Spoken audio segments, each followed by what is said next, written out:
ఆంధ్రప్రదేశ్ ప్రభుత్వం ప్రతిష్టాత్మకంగా నిర్వహిస్తున్న యోగాంధ్ర 2026 కార్యక్రమంలో భాగంగా కడప జిల్లా పులివెందులలో ఫ్యామిలీ యోగా కార్యక్రమాన్ని ఘనంగా నిర్వహించారు. స్థానిక పోలీస్ స్టేషన్ ఆవరణంలో ఏర్పాటు చేసిన ఈ కార్యక్రమంలో Pulivendula DSP Murali Naik, municipal special officer Chinnaiah, municipal commissioner Munikumar ఆధ్వర్యంలో అధికారులు, ఉద్యోగులు, కుటుంబ సభ్యులతో కలిసి యోగా సాధన చేశారు.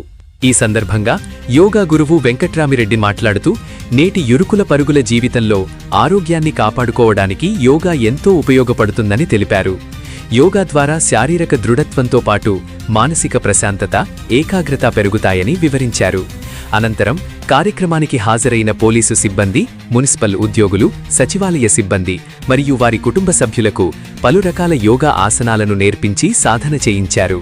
స్థానిక పోలీస్ స్టేషన్ ఆవరణంలో ఏర్పాటు చేసిన ఈ కార్యక్రమంలో Pulivendula DSP Murali Naik, municipal special officer Chinnaiah, municipal commissioner Munikumar ఆధ్వర్యంలో అధికారులు, ఉద్యోగులు, కుటుంబ సభ్యులతో కలిసి యోగా సాధన చేశారు.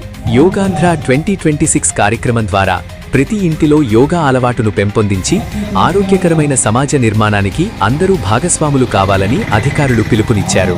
ఈ కార్యక్రమంలో పులివెందుల డివిజన్ పరిధిలోని పలువురు పోలీసు అధికారులు, సిబ్బంది, మున్సిపల్ సిబ్బంది, సచివాలయ ఉద్యోగులు ఉత్సాహంగా పాల్గొన్నారు.